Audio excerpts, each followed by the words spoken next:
अस्सलाम वालेकुम दोस्तों, मैं हूं फ़हीम अराई। आप देख रहे हैं ग्लोबल टीवी। अगर आपको ये वीडियो पसंद आती है तो बराए मेहरबानी मेरे इस ग्लोबल टीवी चैनल को सब्सक्राइब कर लें। आज मैं बात करने वाला हूं अपनी कौम यानी अराही कौम के पस मंज़र के बारे में। इन मालूमात को सुनने के बाद दूसरी तमाम कौमों को भी इन पर फ़ख्र महसूस करेंगी।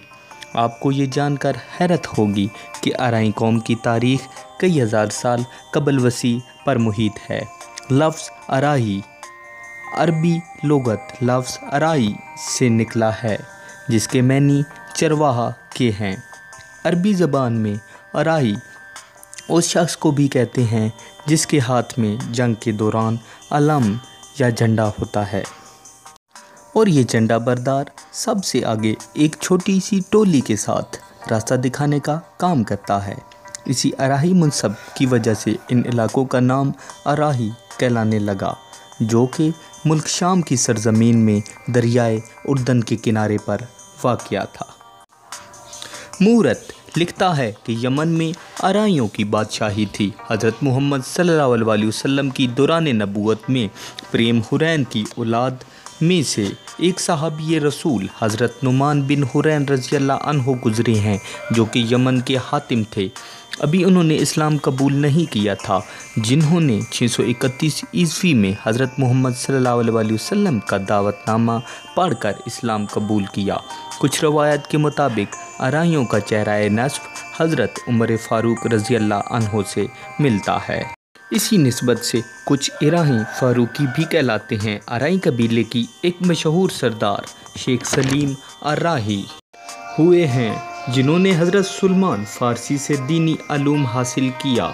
इन्होंने फ़र्जंद शेख मोहम्मद हसीब अराही भी बड़े मुत्तकी और परहेज़गार गुज़रे हैं। उनके बारे में लिखा गया है कि शोहदाए करबला में तजदीद तंदीन इन्होंने की थी, और इनके फ़र्जंद शेख हलीम अराई भी एक अजीम हस्ती हैं, जिन्होंने मोहम्मद बिन कासिम के साथ मिलकर राजा दौहर की फ़ौज का मुकाबला किया। ये सुनकर 712 ईस्वी का वाक़या है, जब सिंध से राजा दौहर के जुल्म से सताई हुई एक मज़लूम लड़की ने शाम के खलीफा को दरख्वास्त भेजी। उस वक्त खलीफा अब्दुल्ला बिन वलीद मालिक की मंजूरी से गवर्नर दमश्क हजाब बिन यूसुफ ने अपने 9 उम्र दामाद मोहम्मद बिन कासिम को 12,000 शामी जहादी लश्कर समेत, जिसमें 6,000 अराई कबीले के अफराद शामिल थे, फौज की मुलाजमत को छोड़कर खेती बाड़ी शुरू कर दी, और बाद में यही पेशा अराई कौम की पहचान बन गया। कुछ अशरों के बाद आहिस्ता आहिस्ता मशरकी वस्ती पंजाब की तरफ चले गए, और गुज़रते वक्त के साथ साथ इनकी नस्लें पूरे बरसगीर में फैल गईं। सदियों तक गैर अरब इलाकों में रहने और मकामी आबादियों में घुल मिल जाने से अरब अराही जहां अपनी अरबी ज़बान छोड़कर अजमी हो गए, वहां इन्होंने बरसगीर की मकामी ज़बानों पर भी बड़ा गहरा असर छोड़ दिया। यही वजह है कि बरसगीर के मुख्तलिफ़ ज़बानों में बेशुमार अरबी अल्फाज शामिल होते चले गए।